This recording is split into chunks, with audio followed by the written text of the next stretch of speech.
अगर हम ज़ुबान और रिवायात की बात करते हैं तो हम हर चीज़ में बाकी पूरी दुनिया को कॉपी तो करते हैं, लेकिन हमने कभी ये नहीं सोचा कि हम जिन ममालिक को कॉपी करते हैं जो तरक्की की राह पे आगे हैं, चाइना की मिसाल ले लें, अभी इंडिया को भी आप देख लें, they are growing community, growing economy, वो अपनी ज़ुबान को नहीं छोड़ते। हम क्यों अपनी ज़ुबान को कॉम्प्रोमाइज़ कर चुके हैं, और ज़ुबान और जो हमारी रवायात हैं उस पर कितना असर पड़ता है कौमी तरक्की का? डॉक्टर साहब बहुत बहुत शुक्रिया।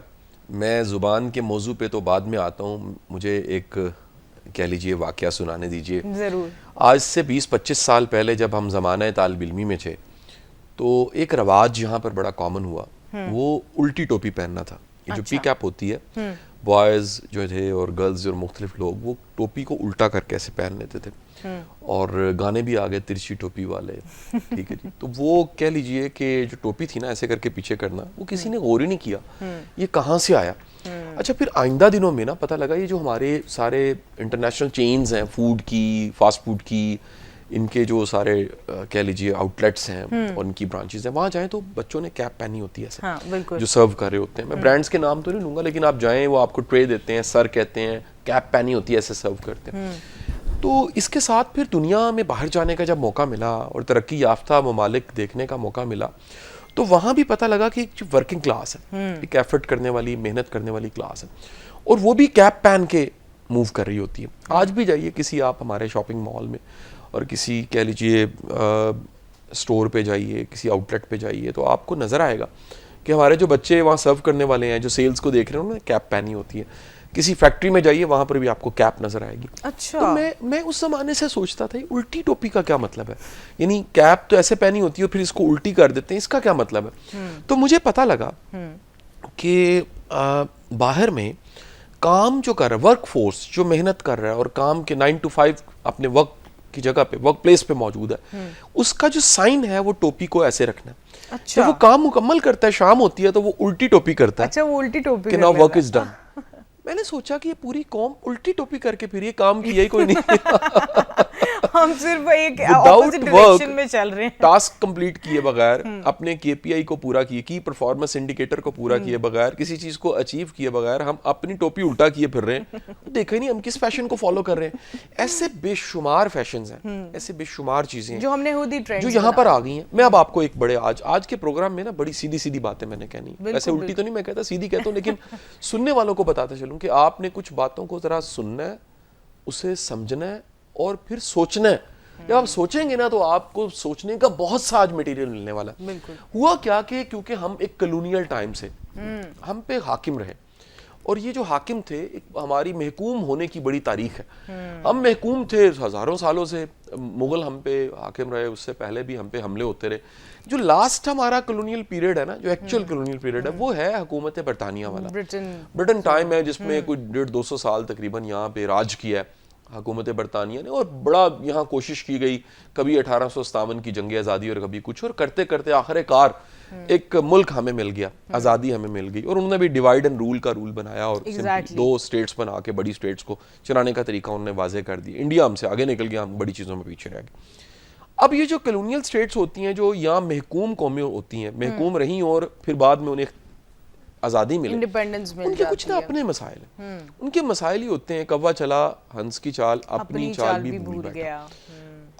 हुआ क्या, हमारे कुछ कॉम्प्लेक्स हमें दिए गए। लॉर्ड मैकॉले की जो रिपोर्ट बड़ी कॉमन रिपोर्ट है, सोशल मीडिया पे अवेलेबल है जगह जगह।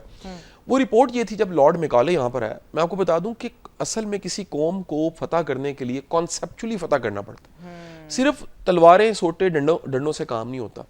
दुनिया में बड़े बड़े जो फाते हैं, हलाकू खान अगर कहीं गया है, या चंगेज खान गया है, या अमीर तैमूर गया है, तो उसने भी अगर जुल्म की इंतहा की है तो वो जुल्म की इंतहा आम इंसानों को सिर्फ मारना नहीं था। बिल्कुल ऐसे ही है। अगर जुल्म हुआ तो उसने इंटेलेक्चुअल्स को मार दिया। इसमें से जो जीनियस थे फाते, उन्होंने इंटेलेक्चुअल्स को पनाह दी। उन्हें पता था कि जो ब्रेन है, सोचने समझने वाले दिमाग, इनको साथ मिलाए बगैर हम फतह नहीं कर सकते। बिल्कुल, ये बड़ी चीज है जो हमें इग्नोर करनी चाहिए। जब फतह करता था तो फतह करने के बाद कहता था कि मैं प्रोटेक्शन दे देता हूँ औरतों को, बच्चों को और इंटेलेक्चुअल्स को, ब्रेन्स को, जिसे आज दुबई कहता है गोल्डन वीजा ले। कोई दुनिया में ब्रेन है, कोई सेलिब्रिटी है, कोई इन्फ्लुएंसर है, हमसे वीजा ले ले। मुझे भी दिया उन्होंने इस साल गोल्डन वीजा 10 साल का। तो इसी तरह वो गोल्डन वीजा दे देता था कि आप सेफ हैं वो जंगजू लोगों को, मर्दों को मार देते थे, औरतों को बांदियां बनाते थे, बच्चों को गुलाम, बूढ़े किसी काम के नहीं होते, तो ब्रेन्स को अपने साथ जोड़ लेते थे। हमारे साथ ये हुआ कि जब लॉर्ड मैकाले आया तो उसने आके सर्वे कंडक्ट किया।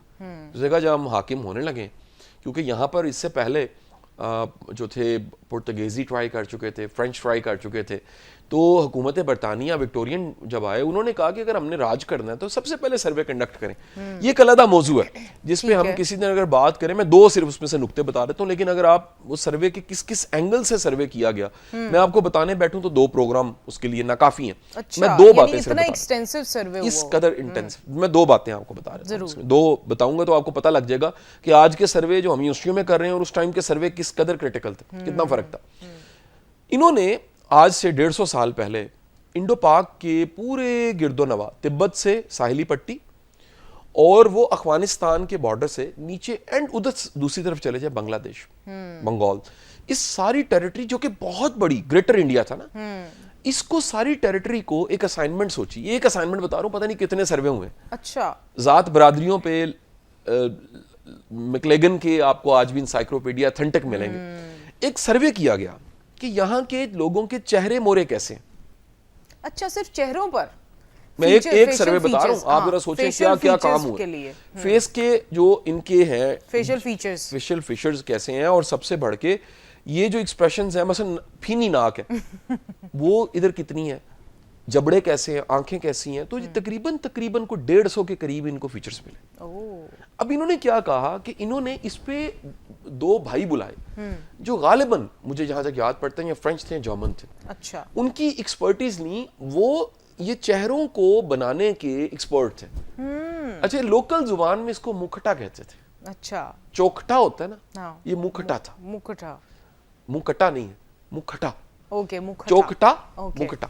मुखटे जो थे वो पता लगा इतनी बड़ी टेरिटरी में कुछ तकरीबन 150 के करीब मुखटे। अच्छा, और ये 150, 156 या 158 यानी वेरिएशंस ऑफ द आइडेंटिकल। हम जरा देखिए हमारी बदकिस्मती चेक करें कि ये आज से 150 साल पहले 2 भाई वहां से बुला के सर्वे कंडक्ट हो रहा है। अब होता क्या था, चेहरे पे लेप किया जाता था जिस तरह आजकल फेशियल्स में लेप होते हैं, लेकिन ये चौक का लेप होता था, क्ले का, जो आजकल भी आप क्ले फेशियल्स, क्ले स्पास हो रहे हैं। आप जब हाथ टूटता है तो आप प्लास्टर चढ़ाते हैं, तो वो एक प्रॉपर आप उसकी कॉस्टिंग करते हैं। तो फेस को पहले किसी भी फेस को उसमें रखा जाता था। अच्छा, और उसके बाद उतार के उसमें मेटल डाल दिया जाता था। ओके, तो ये जो मेटल के मुखटे थे फेस के, जो एक्सप्रेशन सारे देखने के लिए कि चेहरा कैसा है, फेशियल्स कैसे हैं, ये तकरीबन 150 से ज्यादा बनाए गए और ये हुकूमत बरतानिया के कब्जे में थे। अच्छा, जब आज़ादी का वक्त है, हमारी बदकिस्मती देखिए कि हमारे अजायब घरों में और हमारे जो आर्कियोलॉजी और इस तरह के डिपार्टमेंट्स हैं उनके कबाड़ खानों में पड़े रहे। 2019 में अचानक लाहौर अजायब घर को इतने सालों बाद लाहौर के अजायब घर वालों को ख्याल आया कि अच्छा उसमें से तकरीबन को 125 गायब हो गए। इन बेचारों ने मेल्ट करके उनको अलायस को यूज करते करते पता नहीं तीर तलवार नेज़े बना के जाया कर दिया। कोई 18-20 इनको मिल गए। अच्छा, तो लाहौर के साबिका चीफ जस्टिस अनवारुल हक साहब रिटायर हो चुके थे, उनके हाथों से रिबन कटिंग करवाई गई और ये इस वक्त लाहौर के अजायब घर में मुखटे अवेलेबल। अच्छा, यानी रिसर्च का लेवल इतना एडवांस था। और अभी अगर हम देखें तो खैर अगर पेटेंट्स की बात करें तो खैर हम बात ना ही करें तो बेहतर है। हम तो सिर्फ अगर ये बात कर देना कि हमारी लाहौर की आबादी कितनी है, कराची की कितनी है, तो 100 सवाल पैदा हो जाते हैं कि असल डाटा नहीं हमें मिलता। एग्जैक्टली, वापस वो नहीं करते हैं। अब दूसरा जो था, लॉर्ड मैकॉले ने एक राय दी अपनी जो बड़ी फेमस राय। उसने कहा जी मैंने इंडो पाक के लोगों को देखा, ये पढ़े लिखे हैं, 98% यहाँ लिटरेरी है, यानी उन्हें लिटरेसी रेट की वजह से यहाँ 98%। अगली बात उससे पता लगी कि ये लोग जो हैं ये बड़े अमन पसंद हैं, अपने काम कारोबार करते हैं, बड़ी अच्छी डिवीजन है, कोई जुलाहा है, कोई कारपेंटर है, कोई बड़ा लिखा। देयर आर थिंग्स उन्होंने पहले ये सब चीजें देखते हुए उसने कहा कि यहाँ पर अगर राज करना, ये बड़ी इंपॉर्टेंट बात। अच्छा, तो फिर 2 काम करने पड़ेंगे, इनको 2 कॉम्प्लेक्स देने पड़ेंगे। वो 2 कॉम्प्लेक्स ऐसे हैं जिसके जरिए देखो ना, मिसाल लो कि अगर आप संभाली नहीं चाह रही, मैं मिसाल दे देता हूँ और आप चुप नहीं कर रही, तो मैं अचानक कहूँ कहीं पर इशारा दूं कि आपका मेकअप नहीं ठीक। हाँ, तो अंडर कॉन्फिडेंट हो जाऊंगी। अब आपका ये मेरा 2 बार कहना और कहना कि कंटोरिंग नहीं ठीक और मेकअप नहीं ठीक, ठीक है जी, और ये ब्लेंड अच्छा नहीं हुआ या आपकी लुक जो है वो केकी हुई है, टेक्निकल टर्म्स बोल रहा और उसके बाद पहले ही इंसान कच्चा हो जाए। आप गए, आप तो गए, खत्म, अब टाटा। आपने अगले 45 मिनट कॉम्प्लेक्स में रहना है कि यार ये खत्म हो या मुझे शीशा मंगवाएं या ब्रेक लें और सर मुझे बताएं मसला क्या है। इन्होंने कहा कि 2 कॉम्प्लेक्स दे देते हैं। ये 2 बता रहा हूं, वैसे चीजें ज्यादा थी। ये कॉम्प्लेक्स है ना जिसके बारे में हम एक- बात भी तो करेंगे ना। एक लैंग्वेज का कॉम्प्लेक्स, बिल्कुल। ये अपनी जुबान पे फख्र ना करें, इन्हें कहा जाए इंग्लिश जो है वही सब कुछ, हाँ, ये सुपीरियर है। सुपीरियर लैंग्वेज का कॉम्प्लेक्स। दूसरा जो है ना, इनकी वो तमाम चीजें जो स्टैंडर्ड है रिस्पेक्ट के, उनको रिवर्स किया जाए, उनको एक साइन बनाया जाए इंसल्ट का। मैं आपको कुछ इशारे देने लगा हूं, सुनने वाले सुन के हैरान हो जाएंगे। आज भी आप पीसी जाते हो, वारी जाते हो, किसी होटल जाते हो, पग वाले दरवाजा खोलते हैं। अल्लाह के बंदो, पग वाला आपकी इज्जत थी। पग जो थी ना, इज्जत, पगड़ी, ट्रू ट्रू। वो आपकी रिस्पेक्ट थी। इन्होंने उसको गेट पे लगा दिया। इन्होंने गेट पे लगा दिया। आज भी आप फौज के किसी इवेंट पे जाते हो तो जो मस्जिद वाली टोपी होती है ना, वो सर्विंग वाले बैटमैन ने पहनी होती है। बैटमैन जो है उन्होंने वो जाली वाली टोपी पहनी होती है, हालांकि वो नमाजी के पास होती थी। टीपू जो था वो दरअसल टीपू सुल्तान था। इन्होंने टीपू सुल्तान की शहादत के बाद आवारा कुत्तों का नाम टीपू रखा, जो हर वो चीज जो हमारी प्राइड थी। हाँ, जैसे पंजाबी मौलवी, ज़बान को भी इन्होंने ऐसे ही किया। मौलवी इज्जत का वर्ड था। मुल्ला जो था वो एक ग्रेस थी। मौलवी तो वो वर्ड है जो जलालुद्दीन रूमी अपने लिए इस्तेमाल करते हैं। ठीक है, ये मौलाई है, ये कुछ मौला के साथ जुड़ी चीज है, मौला के साथ जुड़ा हुआ कनेक्शन है। अब ये मौला जो था, इसको इन्होंने कॉम्प्लेक्स दिया, और ये कॉम्प्लेक्स जो है वो आज आप देखिए कि कंफ्यूज है सोसाइटी। एक इज्जतदार, दीनदार, दीन को समझने वाला तबका जो है उसके बारे में कंफ्यूज है। लोग विजडम दानिश्वर को मानते हैं, साइकोलॉजिस्ट को मानते हैं, एंकर को मानते हैं, लेकिन मौलवी साहब को रखा हुआ है कफन दफन के लिए, जनाजा पढ़ा दो, फतवे के लिए, फतवे के लिए, बच्चे के कान में अजान दे दे, ठीक है, जुमा पढ़ा दे, मसीह को संभाल ले। है ना, मैक्सिमम इंटरेक्शन हमारे ये रह गए हैं, और यही सुपीरियरिटी। मस्जिद जो थी वो थी कम्युनिटी सेंटर। हमने मस्जिद को सिर्फ इबादतों के लिए रख लिया। हाँ। सो ये सारे कॉम्प्लेक्स लॉर्ड मैकॉले के ब्रेन, एक ईवल ब्रेन, क्योंकि दुनिया में याद रखिए जो 3 बड़े बड़े हैं ना जी रूल करने के, अभी तक किताबी शक्ल में काम है। एक चाणक्य का अर्थशास्त्र है, मैकावली का द प्रिंस है, और आज के दौर में रॉबर्ट ग्रीन है 48 लॉज ऑफ पावर।